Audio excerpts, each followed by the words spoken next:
Bonjour, bienvenue à tous. Ça se connecte petit à petit. Bonjour à tous, bienvenue. La jauge se remplit. Oui, c'est ça.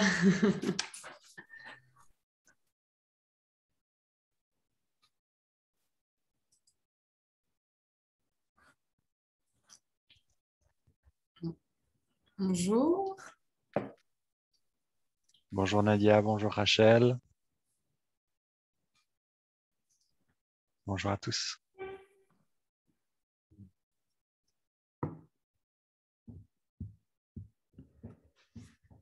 Alors, Il y a du monde qui arrive. Vous êtes très nombreux à vous être inscrits à notre webinaire. Et Louise a dit que vous aviez les derniers chiffres du nombre d'inscrits. Oui, 270 personnes. Voilà. Les RSE à la côte. C'est ça. Alors, je pense qu'on peut commencer, hein, Philippe, si tu veux commencer. Il va bien, falloir que tu remettes le lien qui est perdu. Donc, Oui, je pense. bienvenue à tous. Je remets le lien, un lien sur le chat pour vous permettre de vous connecter. On va prendre juste 5 minutes pour, d'une part, que les uns et les autres arrivent, que vous vous installiez confortablement et puis que vous partagiez, si vous en avez envie, quelques informations sur vous, sur d'où est-ce que vous nous rejoignez. Et puis, donc, comme on le disait, on a un grand nombre de participants. C'est une formidable opportunité de se mettre en lien, surtout lorsqu'on a envie de bouger, de se renseigner sur ces sujets. Donc, l'outil va vous permettre en appuyant sur le petit bouton rose, d'indiquer d'où est-ce que vous vous connectez, votre prénom, et puis répondre à quelques questions comme par exemple, quel est le défi, le besoin qui vous amène aujourd'hui.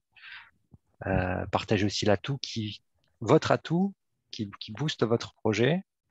Et puis, si vous voulez en profiter pour vous mettre en lien avec d'autres qui partagent aussi les mêmes défis ou les mêmes atouts, ou tout simplement qui ont envie d'échanger, n'hésitez pas à mettre, par exemple, votre profil LinkedIn ou des coordonnées. Voilà, on je voit vais les petits remettre. points qui s'affichent.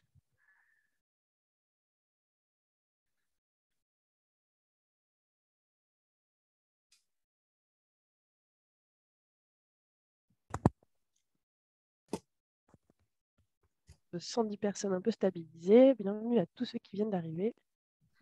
On a les petits points, Philippe, qui s'affichent en temps réel. C'est bon signe.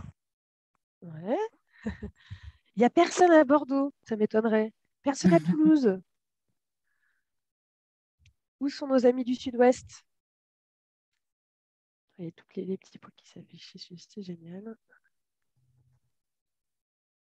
Et on pourra d'ailleurs faire tu disais Philippe, un petit PDF de l'ensemble des informations après coup. Je vais lancer une team Rhône-Alpes, je crois. Mm. Il y a quand même beaucoup de personnes à Paris. Beaucoup de personnes en région parisienne, un petit peu dans l'ouest aussi, Bretagne. Il y a une personne qui nous demande comment ajouter un point. Elle n'arrive pas à ajouter un point. Ah, Audrey. Eh bien, ça se Vas-y. passe au niveau du bouton rose, du bouton plus. Quand on met la souris dessus, il se transforme en petit stylo. Et quand vous appuyez dessus, du coup, il vous demande d'abord votre commune. Et puis ensuite, vous pouvez saisir toutes les informations que vous souhaitez. Et je remets le lien sur le chat pour ceux qui viendraient nous rejoindre. Eh ben voilà, Frédéric, si tu es Frédéric et que tu es de Nice, tu peux le mettre dans le Padlet. Ce Padlet, il restera en ligne tout au long du webinaire et dans les jours à venir. Comme ça, vous pourrez continuer à le modifier, à le compléter. Voilà. Et le lien, voilà, Philippe vient de remettre le lien. Et une fois que vous avez ajouté, vous avez fait un petit plus, ça a créé une icône. Et n'hésitez pas à modifier pour ajouter votre prénom, votre poste, votre défi, l'atout qui pousse votre projet. Voilà. ou votre page LinkedIn, comme ça on peut faire du réseau. Mhm. La coopération, c'est au cœur de la RSE. Ah, ça y est, nos amis du Sud-Ouest sont parmi nous. Bon, il y a une espèce de diagonale quand même, de chez moi du nord-est là, qui descend vers le Sud-Ouest. On voit qu'il y a pas mal de monde en Rhône-Alpes, effectivement, avec douceur de vivre auprès de la mer, de la montagne, de Paris.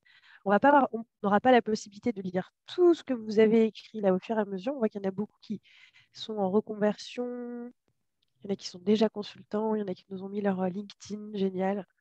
On regardera tout ça voilà, pendant que les uns et les autres interviendront. On ira faire un petit tour sur ce que vous avez partagé avec nous. Merci à tous. Super. Avant de commencer, peut-être une attention particulière à Grasse, qui est un petit peu isolée à l'est et qui nous vient de Strasbourg, une ville qui nous est chère. Ouais. Héloïse, je pense que tu peux. C'est bon? Ok. Oui. Ok. Hop. Non, je pense que c'est pas bon. Et on a Géraldine qui est à Tel Aviv. Bonjour Géraldine. Waouh. Est-ce que vous voyez mon écran? Très bien. C'est bon? Ok. Donc, bienvenue à tous de nouveau après ce petit partage de géolocalisation et de défis. Je vais vous présenter donc les différents intervenants de ce webinaire. Donc, à commencer par Philippe, qui utilise depuis une dizaine d'années les normes ISO pour structurer des démarches de développement durable et leur donner de la cohérence et mobiliser les équipes. Chargé de RSE, consultant et depuis 2018 coach. Il aime varier les postures et sa marotte, veiller à ce que l'énergie de ses clients soit régénérative. Laetitia, deuxième intervenante, après un master en RSE et une première expérience en tant que chargée de RSE, Laetitia a rejoint un cabinet de conseil et de formation en RSE. Elle est depuis 2021 à son compte et jongle aujourd'hui entre l'approche stratégique et l'approche comportementale de la RSE au travers de son projet Acte Transition. Tu pourras nous en dire un peu plus. Son adage, redonner du sens à l'entreprise. Fanny, après des études de commerce, l'écriture de livres et de guides sur la communication responsable et la mobilisation des équipes, elle fait ses armes dans un cabinet de conseil et de formation en RSE pendant une dizaine d'années avant de créer sa propre structure, Meilleur Demain. Sa botte secrète, positiver pour enthousiasmer et engager. Et enfin, Aline, après des études en communication, Aline a travaillé pendant de nombreuses années dans les médias, puis chez Green Événements pendant 8 ans, au sein de la direction commerciale et stratégique. Elle a rejoint Burdeo et People for Impact en 2021 pour développer l'offre client et la communauté People for Impact. Son leitmotiv, il n'y a pas de problème, il n'y a que des solutions. Et donc moi, Héloïse, je suis en charge de la communication chez People for Impact. Voilà. Fanny, je te laisse la parole pour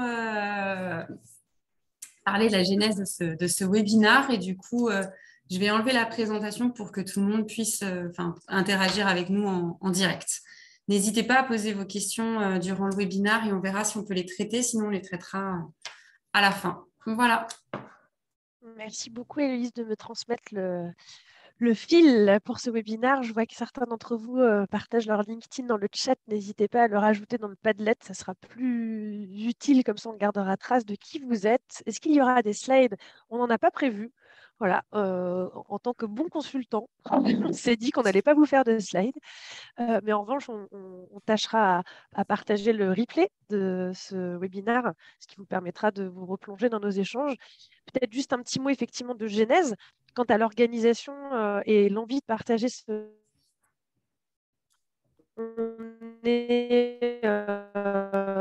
On est nombreux, professionnels déjà engagés sur ces sujets, à recevoir des messages sur LinkedIn, par email, à rencontrer un certain nombre de professionnels dans des salons.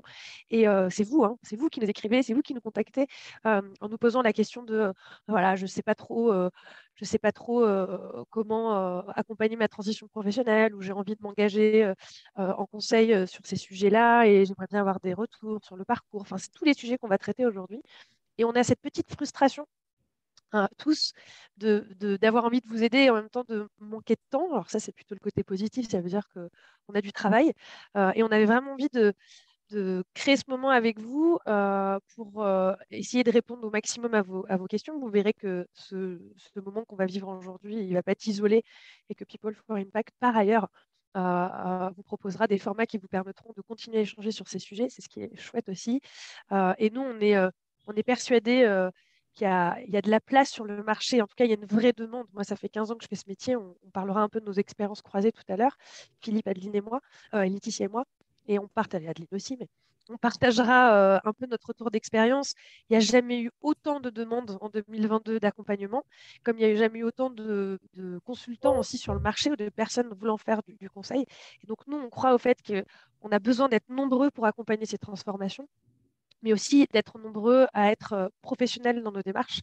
Et donc, c'est important qu'on puisse vous guider pour prendre les meilleures voies, pour faire de notre métier un métier qui n'est pas dévoyé, un métier qui continue à être un métier d'accompagnement et qui soit efficace. Et donc, voilà, ça nous est important de pouvoir vous guider dans cette voie. Et en complément de ce petit mot, je sais que Laetitia avait envie de rajouter quelque chose à mes propos. Oui, merci Fanny. Ce que je voulais rajouter, c'est que nous, ce qu'on a envie de vous transmettre à travers ce webinaire, c'est une valeur qui nous est forte, qui est forte aussi au métier de la RSE, qui est la coopération et l'entraide.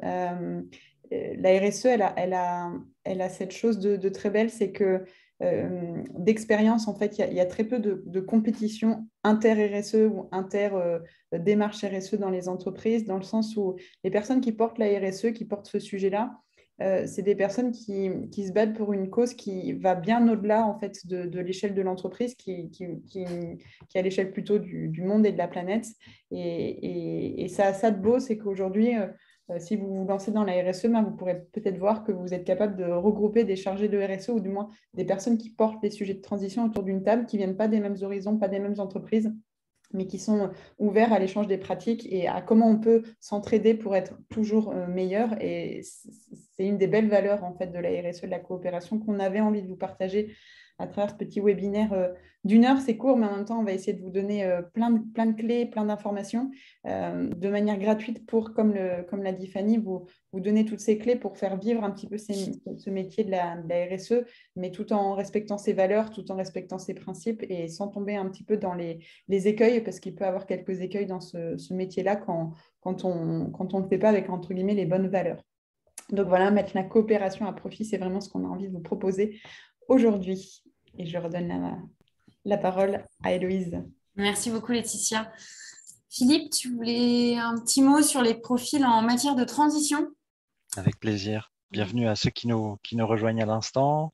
A priori, il est probable que vous soyez là parce que vous avez envie de sauter le pas vers les métiers de la RSE. C'était la thématique d'aujourd'hui. Et donc, en guise aussi pour compléter l'introduction, je vais dire que cette transition pouvait en cacher d'autres. Parce que déjà, peut-être que parmi vous, certains d'entre vous ne faisaient pas forcément de la RSE avant. Vous étiez sur un job commercial, un job marketing ou que sais-je. Donc ça, c'est une transition en tant que telle. Mais peut-être aussi que avant, vous n'étiez pas forcément consultant. On parle aujourd'hui, aujourd'hui, on vous parle des métiers de consultant en RSE. Et donc voilà, transitionner vers un métier de conseil quand on faisait pas ce type de métier avant, c'est une transition en tant que telle. Et enfin, pour donner un autre exemple, devenir indépendant alors qu'avant on était salarié, ça a aussi ses propres enjeux. Il y a des apprentissages qui sont liés simplement au fait de devenir indépendant. Et donc voilà, c'est important, il me semble, d'avoir en tête ces différents types de transitions, parce qu'à chaque fois, il y a des enjeux, il y a des apprentissages différents, ce qui veut dire que ça peut prendre du temps et de l'énergie supplémentaire de les mener de front. En prendre conscience, ça doit vous permettre de mieux définir votre stratégie pour arriver là où vous souhaitez aller. Voilà ce que je voulais rajouter. Super. Adeline, est-ce que tu veux compléter avec l'expérience plutôt People for Impact sur ce qu'on peut rencontrer au quotidien avec notre communauté, compétences, formation? Ouais, en fait, on se rend compte, mais d'ailleurs le nombre d'inscrits, là, de participants à ce webinaire est assez révélateur. Il y a plus de 200 personnes qui se sont inscrites pour avoir des conseils sur comment se lancer en tant que consultant RSE. Nous, chaque semaine, on est aussi sollicité par des jeunes diplômés, des personnes qui étaient dans des cabinets de conseil qui veulent se mettre à leur compte, ou des gens en reconversion et qui se posent pas mal de questions. Le premier conseil j'en vois d'ailleurs parmi les participants des personnes en reconversion qui se sont inscrits il n'y a pas très longtemps sur la plateforme. Le premier conseil qu'on peut leur donner, c'est déjà réfléchissez à votre proposition de valeur. Il y a énormément de personnes qui veulent se mettre à leur compte. Faire du conseil en RSE, c'est bien, mais savoir ce qu'on peut apporter de plus à une entreprise, c'est mieux. Et donc pour les personnes notamment en reconversion qui ont passé plusieurs années en tant que salariés dans des postes de direction commerciale, direction achat, direction marketing, direction communication, direction juridique, capitaliser sur cette expérience et sur ce parcours professionnel pour montrer aux entreprises que vous avez déjà une certaine connaissance de leurs enjeux business, et que vous allez pouvoir apporter cette dimension responsable par le prisme de votre métier précédent. Et donc pour ça, le mieux, c'est déjà de muscler vos connaissances en matière de RSE. Il y a un certain nombre de formations. Il y a des formations assez longues, notamment celles qui sont sous format MBA ou Master, que peuvent proposer Léonard de Vinci, Cambridge, Dauphine. Et puis, il y a des formations en format un petit peu plus serré qui vous permettent d'avoir les bases et la méthodo quand on veut faire du conseil RSE, qui vous donnent un certain nombre d'outils et de techniques. Et je pense notamment aux formations que peuvent vous apporter des cabinets de conseil et organismes de formation type des Enjeux et des Hommes ou EcoLearn, qui font des formations en format 5 jours, notamment pour les personnes en reconversion. Parce que suivre un MOOC ou assister à des conférences, ce n'est pas suffisant quand on veut se lancer pour faire du conseil en RSE. Et faites-vous la main sur le terrain. N'hésitez pas à aller faire des stages ou à accompagner des associations. Parce que ce que recherchent les entreprises, au-delà de l'expérience professionnelle et des connaissances en RSE, c'est aussi les références, c'est-à-dire le type de client que vous avez pu accompagner. Ça les rassure beaucoup. Et si en plus vous avez une connaissance de leur secteur d'activité, c'est encore mieux, parce que ça veut dire que vous maîtrisez leurs enjeux et leurs problématiques. Une dernière chose, c'est aussi anticiper le besoin des entreprises. On sait qu'il y a des sujets carbone qui sont en train d'émerger. De plus en plus d'entreprises entament des stratégies de décarbonation. Donc, n'hésitez pas à vous former au bilan carbone, à la CV, pour être en capacité de répondre à un certain nombre d'exigences de la part des entreprises. De la même manière, on sait qu'il y a pas mal d'entreprises qui commencent à réfléchir à leur raison d'être, à ce pourquoi quelle est leur place dans la société. Il y a des accompagnements à la certification B Corp qui peuvent être intéressants pour ce type de structure. Donc, n'hésitez pas également à vous former auprès de B-Lab et à devenir B-Leader pour pouvoir accompagner ce type d'entreprise. Le sujet du numérique responsable aussi, c'est un des enjeux qui est important pour les organisations. Donc, n'hésitez pas également à muscler vos compétences sur le sujet. Voilà, je pense que si vous avez des questions, on pourra en reparler à l'issue à la fin du webinaire, mais c'est vraiment les conseils que nous, on donne aux personnes en reconversion qui veulent se lancer. Muscler vos connaissances en matière de RSE, capitaliser sur l'existant, et n'hésitez pas à anticiper aussi les futures demandes des entreprises. Aline, tu as juste des questions sur si tu voulais répéter un peu les noms des organismes de formation, mais c'est vrai que Fanny a répondu rapidement aussi dans le chat. Ouais, donc il y a le Master de Dauphine, il y a donc ça c'est à Paris, il y a le pôle Léonard de Vinci aussi qui anime des formations en cycle long, type MBA. Il y a aussi donc il y a Cambridge, donc ça c'est aussi pour les formations longues, et puis pour les formations plus courtes, pour avoir au moins la méthodo et les bases des Enjeux et des Hommes et EcoLearn, comme l'a dit Fanny. Il y a une formation aussi certifiante avec Segos, dans lequel j'interviens, et les équipes des enjeux des hommes aussi qui interviennent. Voilà. Certifiant de 3 fois 8 jours de formation. Alors après, pour ce qui est des formations RSE sont généralistes et non éligibles au CPF, qui existent-ils en termes de manière plus opérationnelle? Certains qui ont été cités, je pense qu'ils sont éligibles au CPF et vous pourrez trouver peut-être plus. Fanny, je ne sais En pas fait, si tu veux y répondre plus. si, je connais bien. En fait, le CPF, c'est un peu compliqué parce que pour être référencé, il faut entrer dans une complexité. Je parle en tant qu'organisme de formation. Donc, on ne va pas la citer là, mais il existe effectivement une formation aujourd'hui qui est référencée sur le CPF.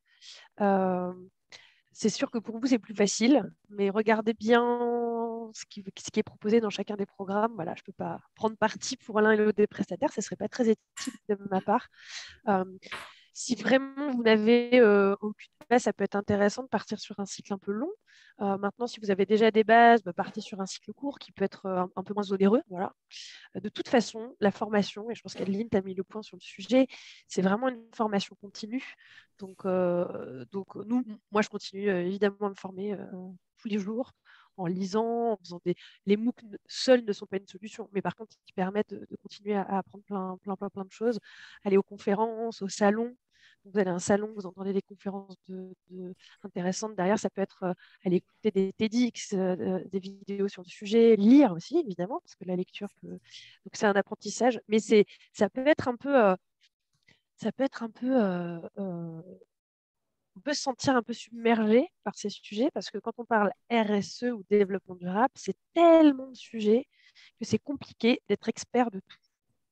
Donc, quand j'entends des consultants dire nous sommes experts en RSE, moi, j'essaye de moins possible utiliser ce terme parce que finalement, on est des généralistes de la RSE. Et après, vous avez des expertises dans les métiers. Et donc, voilà, faire attention à la façon aussi dont on parle de ces métiers pour avoir le plus de crédibilité possible voilà, vis-à-vis de ses clients. D'ailleurs, ça peut peut-être me permettre d'enchaîner, Loïs. C'est ça, c'est ce que j'allais te dire. Tu vois, Parfait. permettre d'enchaîner. Tu veux introduire cette Cette séquence où on va session, prendre la parole? vos retours respectifs d'expérience, Laetitia, Philippe et Fanny, par rapport à voilà, ce que vous faites, comment vous en êtes arrivé là en tant que consultant. Je te laisse démarrer.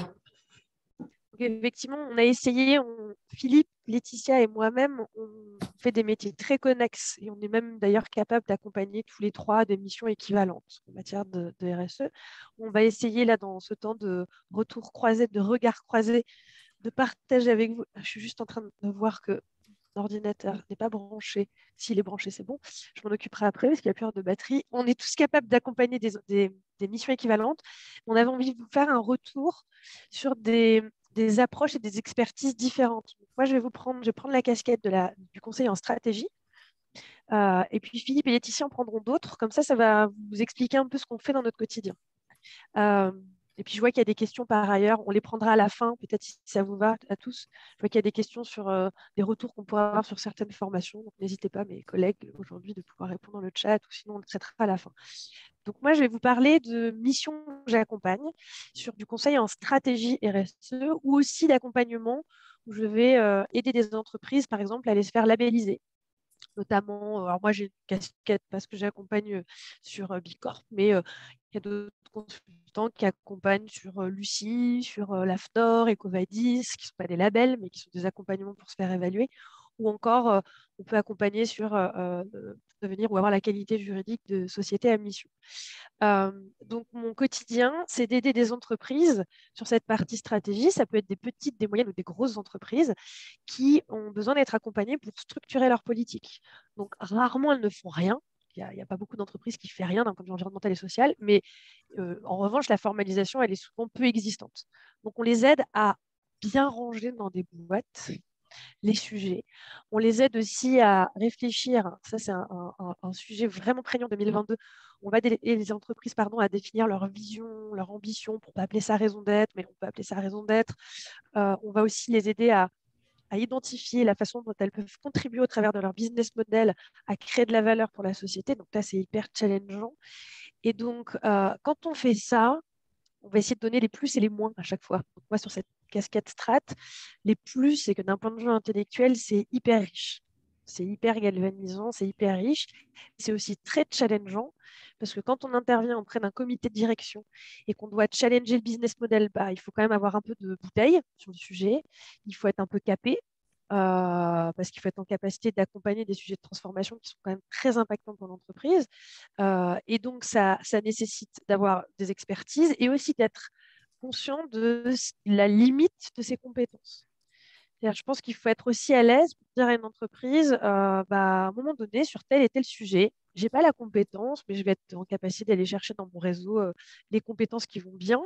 Et donc, que ce soit, moi, par exemple, je n'ai pas forcément de compétences sur la partie, si l'entreprise me dit, dans mon business model, je veux complètement revoir mes approvisionnements, ce n'est pas mon métier de base que de bosser sur les appros, les achats, même si j'accompagne les acheteurs, mais sur ce gros travail, je vais aller chercher un partenaire qui est spécialiste du sujet.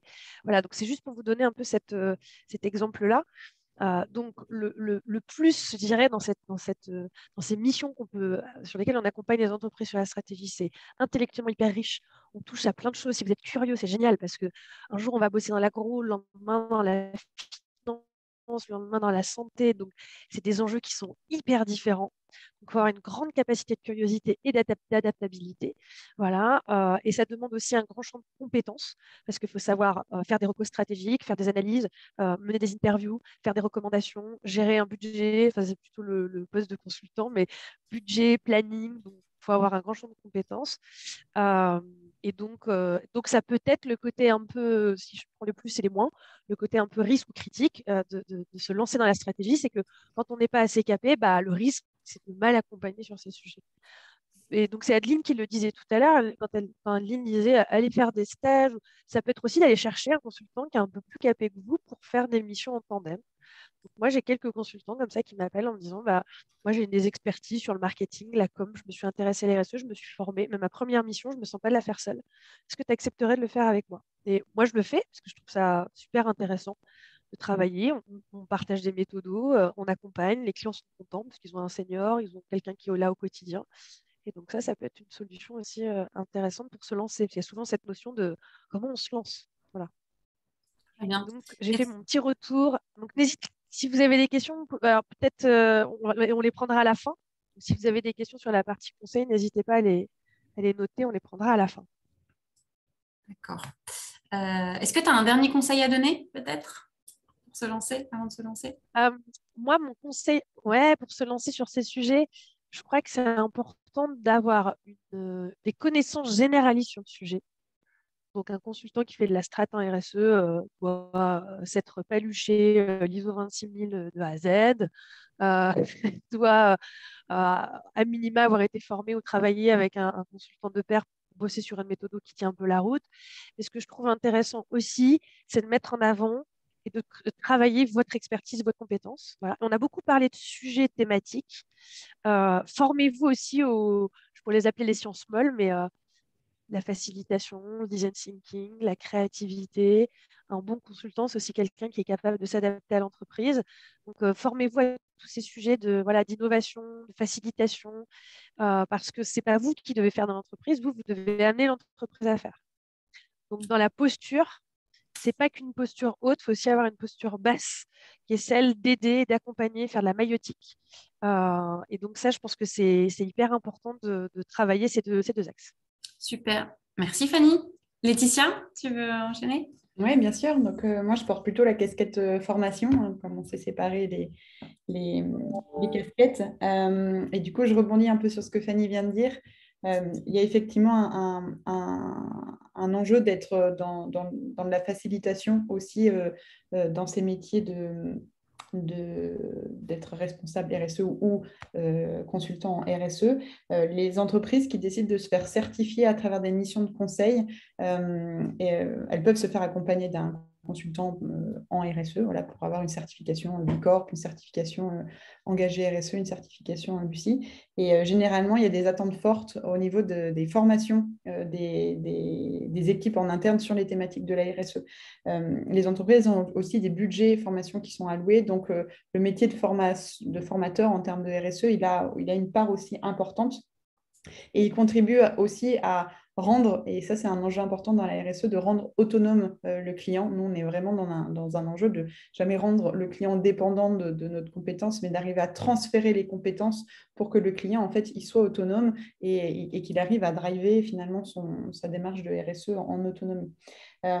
Voilà, la casquette de la RSE, de la formation, pardon, de la formatrice, je l'ai à travers 3 types de missions. J'interviens beaucoup en école, parce que c'est un public que j'aime bien au niveau des étudiants. Il y a de plus en plus de demandes des écoles et de création de parcours soit spécifiques à la RSE, soit des parcours qui sont plutôt sur une thématique, typiquement la finance responsable, le marketing responsable, etc.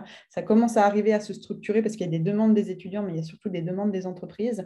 Si vous voulez vous mettre à la formation en douceur, entre guillemets, l'entrée école est assez ouverte et assez simple. Bon, alors, ils vous demandent quand même quelques expertises, ou quelques références parfois, mais en tout cas, c'est une manière en douceur de rentrer un petit peu dans la formation avec un public qui est assez alerte sur ces sujets-là. Il y a 2 autres manières de faire de la formation. Il y a de la formation qu'on va appeler intra-entreprise, où là, vraiment, on va dans l'entreprise et on forme 5, 10, 12 personnes de l'entreprise, ou de la formation inter-entreprise, c'est-à-dire que c'est différents, par exemple, responsables RSE qui veulent monter en compétence sur une thématique, et on les réunit tous ensemble au sein d'une même journée de formation et on les forme ensemble. Les plus de la formation et de la casquette de formateur dans ces métiers de la RSE. En tout cas, moi, ce qui me plaît beaucoup, c'est cette idée de pouvoir éveiller, inspirer le changement en plantant des petites graines. Alors, ça peut être aussi la frustration de ce métier-là parce qu'on a envie de faire bouger les lignes rapidement, mais le changement est lent et ça, il faut vraiment le savoir quand on s'engage dans la RSE. C'est pas j'arrive et tout se débloque. Il faut savoir planter des petites graines, les arroser et attendre que ça pousse et que ça émerge et que l'action se mette en place. Donc, il y a vraiment, moi, ce qui me plaît, c'est d'arriver à créer ces petits déclics et à inspirer sur ces sujets-là. Il y a un côté super dans le partage de connaissances aussi, partage le transfert de compétences et de connaissances et augmenter un petit peu cette prise de conscience. Et il y a aussi le fait que c'est un métier, Fanny en a parlé tout à l'heure, très riche, qui bouge très rapidement aussi en termes de réglementation, en termes de nouveautés, en termes d'approche. Donc, il faut toujours être très curieux et il faut aimer finalement être toujours en veille des nouveaux sujets d'actualité et être assez innovant sur les propositions de formation que l'on fait tout en étant quand même assez expert. Donc, ça j'en viens au côté un peu moins agréable de la formation, c'est une veille constante. Il faut être curieux, il faut savoir se réinventer dans les manières de faire, autant dans sa pédagogie sur la forme que sur le fond. Avec le Covid, il y a eu beaucoup de changements dans le métier de formateur. Maintenant, il y a beaucoup de formations à distance, des formations encore en présentiel, du blended learning qui est un mélange entre les deux. Donc, il faut être à l'aise dans le fait de savoir animer des formations en présentiel, mais aussi animer des formations en distanciel, ce qui ne nécessite pas du tout la même ingénierie pédagogique. Donc, il faut avoir ces petits outils-là. Et je finirai avec un dernier point un peu contraignant qui est le cadre de la formation. La formation devient de plus en plus contrainte. Pourquoi? Parce qu'il y a eu beaucoup de dérives. Il y a des personnes qui se décrétaient formateurs sans avoir suivi de formation de formateur. Donc, le cadre de la formation est en train d'être beaucoup plus structuré et contraignant à travers une certification qui s'appelait Datadoc hier et qui s'appelle aujourd'hui Calliope, qui demande beaucoup de process en termes de documents, de documentation à fournir, à recevoir du client en amont, à donner par la suite. Il y a du séquençage de nos formations à faire très précis. Donc, il y a beaucoup de pièces administratives à formaliser. Donc, en termes de compétences et de grandes compétences, et je finirai là-dessus, moi que je vois pour le métier de la formation, il y a être en écoute, savoir être en écoute active dans ces formations, savoir communiquer mais avec assertivité, parce que la RSE, des fois, ça peut venir chercher un peu dans les retranchements des personnes, être curieux, être agile, savoir s'adapter un petit peu aux besoins et aux situations, parce que les formations, c'est du direct, donc des fois, il faut savoir s'adapter et être agile sur les échanges qu'il peut y avoir. Apprendre à être résilient aussi, apprendre à être rigoureux sur tous ces aspects un petit peu réglementaires de la formation, et apprendre à être créatif, et ça, Fanny, vous en parlez, quand vous commencez à être à l'aise avec de la formation, vous pouvez aller ensuite vers des conférences. Moi, je fais de plus en plus de conférences aujourd'hui sur les thématiques de la RSE. Donc, de 12 personnes, il faut savoir s'adresser après à 500 personnes sur ces thématiques-là aussi, ou animer des ateliers, animer des webinaires en ligne, animer des séminaires ou des team building autour de la RSE. Voilà, de la formation, vous pouvez aller vers ces métiers-là aussi, de la facilitation par la suite. Et du coup, un petit conseil, c'est ça. C'est ça. Moi, le conseil que je vous donne, si vous voulez vous lancer dans la formation, c'est de faire une formation de formateur. Donc, vraiment pour avoir toutes ces clés-là du métier de formateur, parce que c'est très complet et très précis. Et n'importe qui ne peut pas devenir du jour au lendemain formateur. Il faut vraiment avoir cette vision claire de tout ce qu'on attend de moi en termes de formateur, autant sur le fond que sur la forme. Super. Merci beaucoup, Laetitia. Ouais. Philippe, sur la partie coaching? Avec plaisir. On a pu entendre dans ce que disaient Fanny et Laetitia que accompagner sur les méthodes, les compétences, les connaissances techniques, les solutions concrètes, ça pouvait ne pas suffire. Parfois, comme disait Laetitia, on est confronté à des personnes qui se retranchent ont des freins qui sont pas forcément évidents à dépasser et en tout cas sur lesquels voilà, les méthodes, parler de méthodes, parler de process, parler de compétences, ça ne va pas suffire. Et donc dans ces cas-là, effectivement, le coaching, ça peut être une solution pour essayer d'aider la personne ou d'aider l'organisation à prendre du recul par rapport à ces freins. Ces freins, ils peuvent être collectifs, hein, ça peut avoir à voir avec la culture d'entreprise, avec les les croyances qui sont fermement installées au sein de l'entreprise et sur lesquelles le business model est très ancré. On remet ça en question, eh bien, ça peut remettre en question beaucoup de choses sur la raison d'être elle-même de l'entreprise, sur ce qu'elle considère être comme au cœur de sa valeur, de ce qu'elle propose. Donc ça peut être collectif et puis ça peut être aussi individuel par rapport à l'histoire de chacun, à ce qu'il a vécu, aux difficultés peut-être qu'il a rencontrées, au succès aussi qui l'ont construit et donc à la manière qui s'est construite de regarder les défis qui étaient face à lui. Ce qu'il y a de particulier avec le coaching, c'est que on va être dans une relation tripartite souvent entre donc la personne qu'on coach et puis l'organisation qui nous paye pour qu'on coach cette personne-là. Et donc, ça va être vraiment la personne qui est coachée qui va s'engager dans le fait d'atteindre des objectifs, de progresser. Le coach, il va fournir un cadre, il va accompagner la personne de manière à ce qu'elle puisse atteindre ces objectifs-là. Et donc, ce qui est absolument fondamental, c'est vraiment de créer une relation de confiance, à la fois avec la personne que l'on accompagne et puis avec l'organisation qui nous donne cette mission-là. Et donc, par rapport à cela, voilà, c'est vraiment important voilà, si j'avais un conseil à donner, je partirais vraiment des réseaux que vous avez déjà, peut-être même des missions que vous avez déjà si vous faisiez pas du coaching par le passé, si vous faites du conseil, ne pas hésiter à vous baser sur les relations de confiance que vous avez créées avec vos clients, de manière à pouvoir peut-être discuter d'autres types de missions, y compris des missions de coaching, qui puissent vous permettre d'aller plus loin dans votre accompagnement. C'est généralement, à moins qu'on ait déjà, qu'on soit vraiment très très bien implanté dans un réseau de clients, il est rare qu'on puisse directement avoir une activité de coaching à temps plein. Et donc, du coup, voilà, c'est souvent une activité de coaching qui commence en parallèle d'une autre activité et qui, au fur et à mesure, vient agrandir dans le bouquet d'offres de services que vous avez. Super. Merci beaucoup, Philippe. Je pense que tu as donné ton conseil, à part que si tu veux ajouter quelque chose, mais je pense que c'est bon. Du coup, on va passer à la partie questions-réponses. Donc, partie des questions a été répondue soit par Laetitia, Fanny ou moi directement sur la partie questions-réponses. Sinon, pour celles qui n'ont pas été répondues, alors beaucoup de questions sur la formation.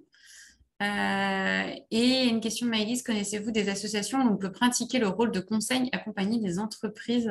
Je vous pose à tous les quatre. Je ne sais pas si vous avez la réponse.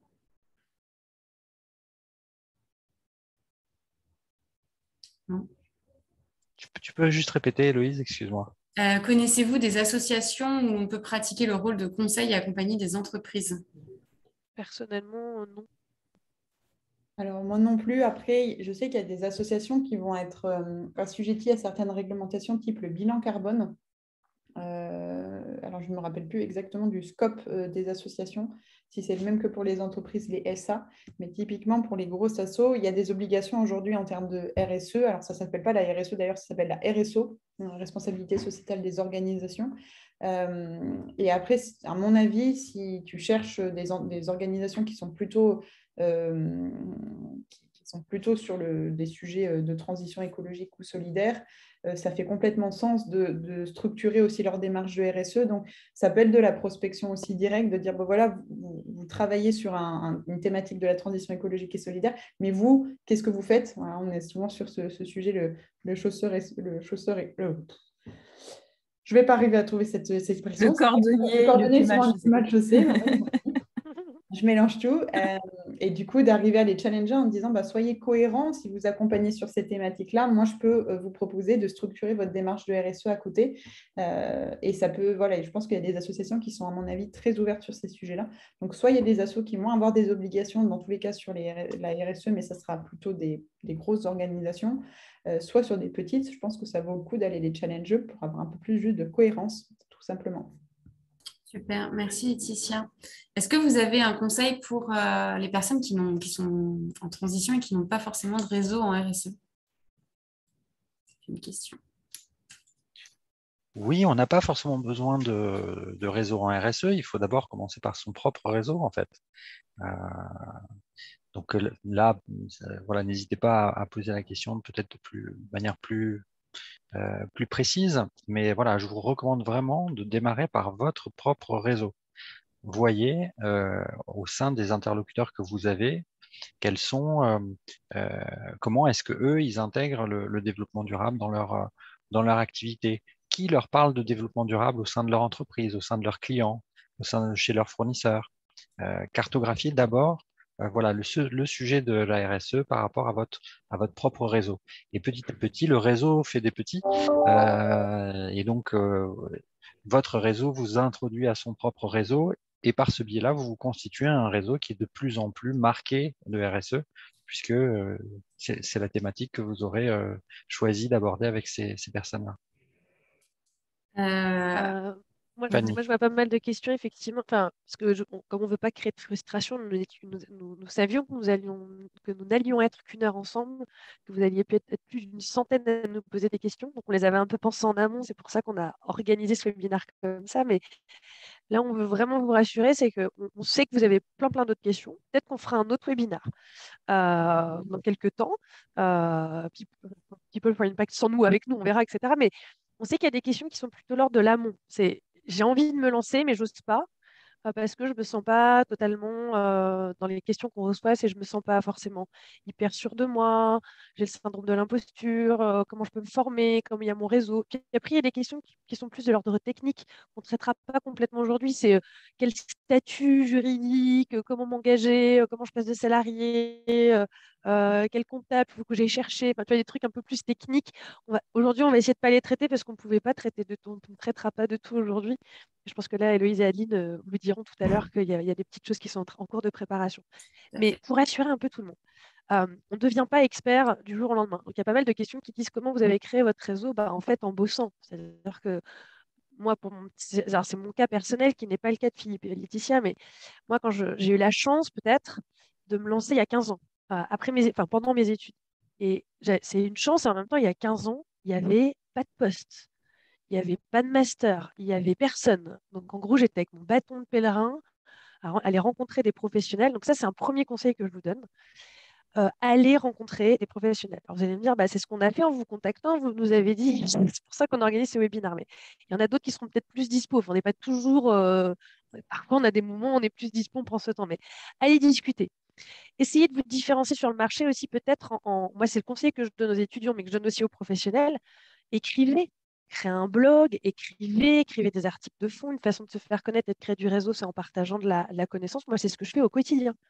Dès que j'ai des infos que je peux partager, je pense que certains d'entre vous présents aujourd'hui pourront en témoigner. Dès que je peux partager avec vous, avec mes clients, je le fais en écrivant des articles, en faisant des webinars. Organiser un webinar.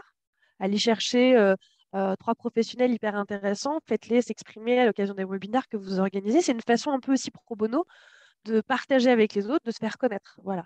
Et comme le disait Philippe, c'est vrai, on n'a pas besoin d'avoir un réseau. Moi, alors c'est sûr que ça aide. Il y a des questions sur comment les affaires arrivent. Bah, c'est vrai que moi, j'ai cette chance d'avoir, mais ça fait longtemps que je travaille sur le sujet. Ça fait 15 ans que je travaille dans ce sujet, mais il y a 15 ans, je peux vous dire, je faisais du phoning, je prenais mon téléphone, j'appelais les clients. Aujourd'hui, c'est plutôt de rentrant. Alors, c'est aussi parce qu'on est dans un moment plutôt optimum pour nos métiers.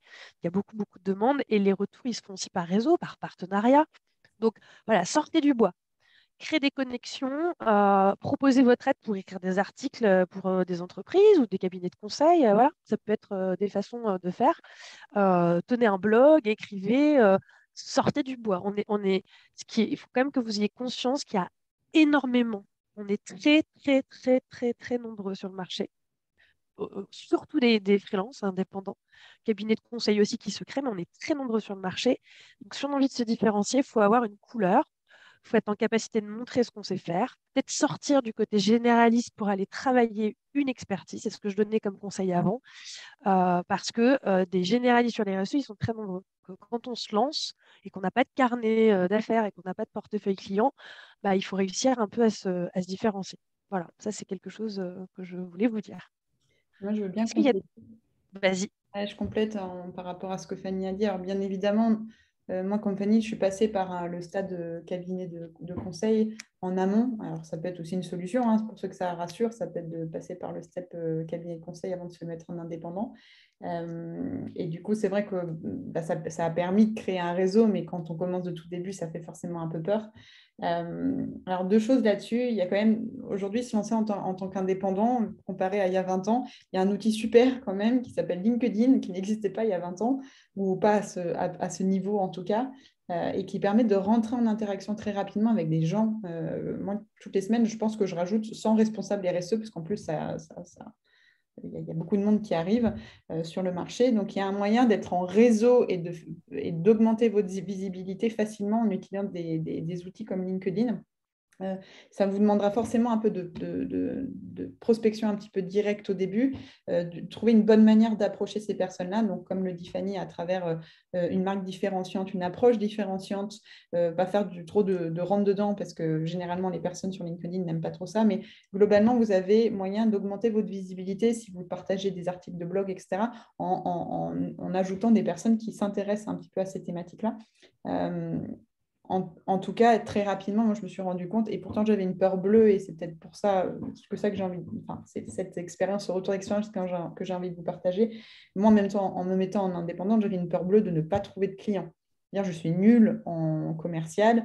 J'ai fait des stages de commercial où je devais appeler des listes et des listes et des listes de secrétaires ou de secrétariat d'entreprise, et je restais bloquée et j'arrivais jamais à voir la personne, et c'était horrible. Donc, je suis sortie avec un peu cette croyance de toute façon, moi, je ne sais pas trouver, je ne sais pas faire du commercial. Je pense que depuis que je suis indépendante, j'ai fait peut-être 3 mois de prospection directe et encore. Et depuis, en fait, c'est la prescription, du bouche à oreille, parce qu'en fait, je prends le temps je prends le temps d'échanger avec les gens, de comprendre leurs besoins, pas forcément de leur vendre quelque chose d'ailleurs, et ça, c'est important. Il faut accepter dans ce métier-là de prendre du temps de partager avec les besoins, les enjeux des personnes, et accepter que ça puisse prendre son temps, que la personne revienne vers vous en disant, en fait, c'est bon, je suis prêt à me faire accompagner. Mais ce temps que vous passez, en fait, c'est du temps derrière où vous allez avoir voilà, de la prescription, de l'apport d'affaires par X ou Y, de créer du réseau. Et ça, moi, c'est vraiment, on a débuté là-dessus sur la notion de coopération, c'est d'arriver à se retrouver, à créer des liens avec des acteurs qui partagent soit la même chose que vous, soit une approche différente. Et pour augmenter un petit peu les parts du camembert, pour faire un camembert qui est beaucoup plus large et vous touchez plus de gens que d'essayer de rester dans votre coin tout seul à parler à personne et à essayer de créer une offre. Donc, il y a vraiment cet enjeu de créer du lien, faire du lien, c'est ça qui vous aidera le plus dans le fait de pouvoir vous lancer. Merci beaucoup. Il y a eu pas mal de questions aussi sur les outils de veille. J'ai vu que Laetitia avait répondu Novetic, Matter, Or, c'est beaucoup de sites dédiés à la RSE, c'est vrai. Bah, déjà, vous pouvez nous suivre parce qu'on partage plein de choses. Mais sinon, il y a quand même il y a des sites qui sont très. Enfin, il y a des influenceurs. Je pourrais vous retrouver. Il y a une étude d'ailleurs des 10 influenceurs en RSE les plus suivis. Donc, ça peut être pas mal que vous alliez vous connecter. Moi, personnellement, je suis pas mal les travaux du Shift Project, du C3D, du Collège des directeurs du développement durable, de collectifs aussi qui se sont créés, parce qu'il y a une question qui était comment me lancer tout seul. Je cherche à créer des partenariats. Je sais qu'il y a des collectifs qui se créent, voilà, et qui ont même des noms. Donc ça, c'est des choses que vous pouvez suivre. Il y a Bon Pote qui écrit pas mal sur ces sujets. Moi, je suis le réveil écologique pour le réveil étudiant pour ou l'inverse, manifeste étudiant pour un réveil écologique. Je suis des spécialistes qui écrivent beaucoup sur le greenwashing comme Mathieu Janik. Je fais partie de collectifs sur LinkedIn, comme le disait Laetitia. Il y a aussi des collectifs dans lesquels vous pouvez rentrer. Il y a des collectifs sur les RSE, etc. Donc LinkedIn, moi en tout cas, c'est mon seul outil au quotidien. Je ne dis pas que je ne lis pas la presse, que je ne regarde pas des reportages, etc. Mais mon outil de quotidien, c'est quand même beaucoup LinkedIn. Je ne peux pas du tout sur Twitter, Instagram, Facebook, j'en ai pas le temps. Mais voilà, LinkedIn, c'est quand même super pour ça, pour lire des articles, avoir de l'information. Et c'est un très très bon outil aussi de veille et pourquoi pas de formation parce que ça vous permet de cliquer sur des choses et apprendre des choses nouvelles. Super, merci Fanny. Est-ce que vous avez un petit mot sur l'avenir de vos métiers respectifs? Je ne sais pas, Philippe, si tu veux commencer.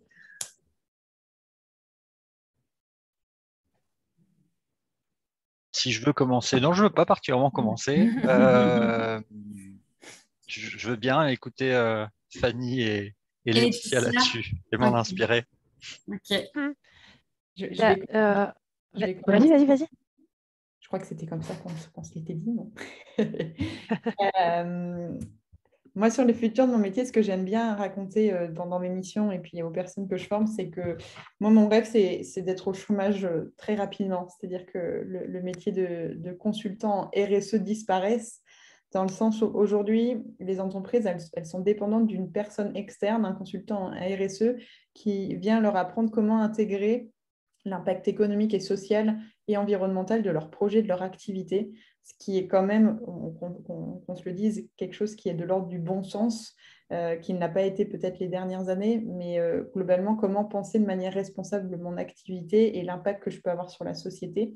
Donc aujourd'hui, les entreprises, elles sont encore dépendantes d'une personne qui s'appelle le responsable RSE en interne. Donc maintenant, on va vers Chief Impact Officer, alors plutôt le responsable de l'impact positif, et parfois d'un ou plusieurs consultants en RSE ou en impact positif pour faire en sorte de transformer l'entreprise et d'automatiser le fait qu'à chaque fois qu'elle pense à un projet ou elle pense à un axe de développement, elle le pense de manière responsable. Moi, mon rêve, c'est que demain, en fait, tout ça, ça soit automatisé et qu'on n'ait plus besoin d'avoir un garde-fou en interne ou des consultants externes qui sonnent la cloche en disant attention, là, vous faites n'importe quoi d'un point de vue sociétal. Donc, moi, je rêve tout simplement que mon métier disparaisse. Voilà, c'est pas très positif, mais ça serait un gros plus pour la planète, à mon avis. C'est apparemment partagé dans le fil de discussion, Laetitia. Fanny, tu veux... Oui, bien sûr. Moi, je dis que, ce que j'ai envie de dire, c'est que le métier que je faisais il y a 15 ans, le métier que je fais aujourd'hui n'a plus rien à voir. Il y a des fondamentaux. J'ai créé des expertises sur plein de sujets, mais en fait, on a un métier qui évolue avec le niveau de maturité des entreprises. Donc, il y a 15 ans, elles étaient au balbutiement. Je fais évidemment parce que tout le monde n'était pas au même niveau, mais on était plutôt sur de la prise de conscience, de la sensibilisation. Aujourd'hui, on nous demande, et c'est quand même plus musclé, on nous demande d'intervenir auprès de la direction innovation, on nous demande de transformer les business models, on nous demande d'embarquer les forces commerciales. Donc, il y a 15 ans, on était presque un peu trop en amont de phase. Là, on est pleinement dans notre rôle, qui est d'accompagner et d'aider à transformer. Et dans 15 ans, si je me positionne comme ça, comme Laetitia, j'espère qu'on ne sera pas au chômage, hein, mais on peut espérer que nos métiers disparaissent.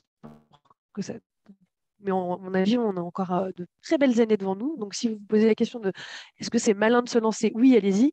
Je peux vous témoigner d'un truc. Moi, je me suis lancée avant le Covid, 3 mois avant. Je me suis dit, j'ai eu le nez creux de me mettre à mon compte, tu sais, après avoir été 15 ans salarié. Et puis, en fait, c'est un moment hyper opportun pour les entreprises, pour certaines entreprises qui ont pris le temps de s'engager. Donc, très franchement, on n'a pas connu la crise pendant le Covid. Et donc, dans 15 ans, qu'est-ce qu'on fera? On fera des choses différentes. On parlera peut-être plus de RSE. On sera davantage sur le change. Donc, moi, c'est mon cœur de sujet. C'est ce qui me passionne. C'est pour ça que je me lève le matin. C'est pas pour faire des matérialités, des stratégies RSE, des beaux rapports RSE. Enfin, ça, c'est sympa. Enfin, je veux dire, c'est passage obligatoire. C'est le gouvernail, quoi. Mais ce qui me motive, moi, et ce qui me fait lever tous les matins, c'est d'engager.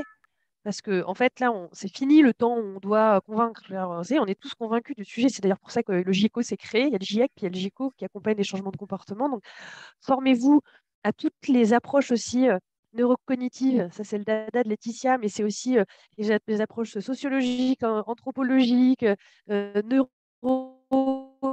Enfin, moi, je m'intéresse beaucoup aux neurosciences. Ça, c'est quelque chose qu'on est tous les trois présents aujourd'hui. Mais voilà, il va falloir qu'on accélère l'engagement. Et donc, pour ça, il faut être en capacité d'accompagner le changement. Pour moi, un bon consultant RSE et ce qu'on deviendra demain, c'est aussi et toujours des accompagnateurs au changement, des change makers, donner envie, engager. Et on a vraiment besoin de vous pour. Enfin voilà, on a trop d'enjeux là, on n'a plus le temps d'attendre. Donc, formez-vous à toutes ces approches, ça nous sera très utile. Merci à tous d'ailleurs d'être là aujourd'hui et d'avoir envie de nous aider à transformer le mouvement, à accompagner le mouvement. Je rebondis juste par rapport à ce que dit Fanny. La loi évolue rapidement aussi en termes de réglementation et je rebondis sur Sophie qui vient de dire je ne pense pas que la responsabilité sociale des entreprises existera partout pendant les prochaines. Alors, elle n'existera pas partout, mais elle est en train de s'élargir, notamment en termes de réglementation. Aujourd'hui, il n'y a que les entreprises de plus de 500 salariés qui ont une obligation sur une structuration et un reporting RSE, donc publié chaque année. À partir de janvier 2023, ça va être toutes les PME de plus de 250 salariés. Ce qui est un vrai marché pour vous, pour nous, parce que autant les gros mastodontes du CAC 40, c'est plutôt des gros cabinets de conseil en RSE qui vont les accompagner avec un prix qui va être conséquent, autant des entreprises type PME de 250 salariés seront à la recherche probablement d'indépendants en RSE qui pourront venir les aider sur ces sujets-là. Donc, il y a un vrai marché qui arrive. Excuse-moi, du coup, je t'ai pris un petit peu de ton temps de parole. Du coup, il ne nous reste plus beaucoup de temps, mais Philippe, Adeline, votre vision respective sur l'avenir de vos métiers, enfin, de ces métiers. Vas-y, Philippe. En 2 petites phrases, donc on vient de vivre déjà beaucoup d'évolutions dont on vous a parlé. Elles vont continuer il va y avoir toujours une évolution de cette complexité qui vient de la loi, qui vient des nouvelles solutions techniques qu'on trouve, qui vient des organisations. Et donc, du coup, il va continuer à y avoir plusieurs types d'approches de la RSE ou qu'on en parle différemment. Et cela, ça veut dire qu'il va falloir de plus en plus de complémentarité entre nous tous. Et c'est en cela que on a parlé du réseau. Voilà, le fait de se mettre en réseau et d'échanger sur nos différentes approches, nos différentes expertises, c'est vraiment un gros atout. Et donc, je refais le lien avec ce Padlet que nous avons construit ensemble et qui, du coup, là, en l'espace de quelques minutes, nous a permis de partager un tas d'informations. N'hésitez vraiment pas à vous contacter les uns les autres pour voilà, bénéficier de ce réseau. Super. Adeline? Alors, pour finir rapidement, juste vous dire que People for Impact, c'est une Une communauté de plus de 1000 experts indépendants spécialisés en RSE, c'est aussi un site d'actu, d'information. On publie régulièrement des chroniques, des podcasts où on met en avant justement les retours d'expérience et les expertises de notre communauté d'experts indépendants RSE. Donc, n'hésitez pas à visiter la plateforme People for Impact. Pour ceux qui souhaitent être référencés sur la plateforme, en tant que freelance expert RSE, n'hésitez pas à créer votre profil. Vous passerez un entretien préalable pour qu'on s'assure d'un certain nombre de points, mais ça vous permettra du coup d'être visible sur la plateforme, d'avoir la possibilité de candidater à des offres de mission et également de participer à des moments collaboratifs qu'on essaye d'organiser tout au long de l'année pour notre communauté d'experts et notamment les People for Impact Days qui auront lieu les 5, 6 et 7 juillet prochains, où on parlera justement des questions juridiques, de définir son statut, comment gérer toute la paperasse administrative, échanger avec un expert comptable. Voilà, donc ça, c'est réservé à la communauté des experts People for Impact et vous êtes les bienvenus à partir du moment où vous êtes référencés sur la plateforme. Super, merci. Donc on a mis le lien de People for Impact. Et peut-être juste, Héloïse et Adeline, est-ce que vous accompagnez aussi parce que j'ai vu qu'il y avait plein de questions, ça répondra à une question collective. Quelqu'un qui se pose la question, est-ce que j'ai les bonnes compétences, etc. C'est des choses que vous accompagnez ou pas? C'est ce que je fais toutes les semaines. Les gens n'hésitent pas à m'appeler, à me contacter sur LinkedIn. On planifie un entretien en visio ou par téléphone. D'ailleurs, ce matin, j'étais avec une personne qui est salariée dans un cabinet de conseil en RSE et qui se pose la question de savoir si elle se lance en tant qu'indépendante. Donc, on a passé une demi-heure ensemble pour creuser un certain nombre de sujets. Oui, c'est quelque chose qu'on fait fréquemment, régulièrement, pour essayer d'orienter au mieux les personnes qui se posent des questions pour savoir si elles doivent se lancer ou pas, dans quelles conditions, sur quel type de mission et quelle formation elles doivent faire. Voilà. Génial. Ça veut dire, Philippe et Laetitia, nous savons à qui maintenant envoyer. On a mis le lien et on est d'accord, les People Impact Days, enfin je ne sais plus comment ça s'appelle, je crois que c'est comme ça. C'est en ligne. Impact Days, ouais, elles ont lieu en ligne. Voilà. J'ai répondu, du coup, c'est bien en ligne. Et voilà. Donc, Adeline a tout bien résumé. Donc, n'hésitez pas à nous suivre aussi sur la page LinkedIn parce qu'on poste régulièrement toutes les infos et toutes les chroniques et les sujets en lien avec la RSE et le monde du freelancing. Voilà. Donc, et pour répondre à Sophie, on en organise 3 par an. Donc, les prochains auront sûrement lieu en septembre ou en octobre. Ouais. Merci à tous. Ben ouais. Et puis, si vous avez aimé ce format et si vous avez envie qu'on en refasse, n'hésitez pas à nous écrire aux uns et aux autres. Et qui sait, nous ferons peut-être on fera peut-être un événement de ce type bientôt.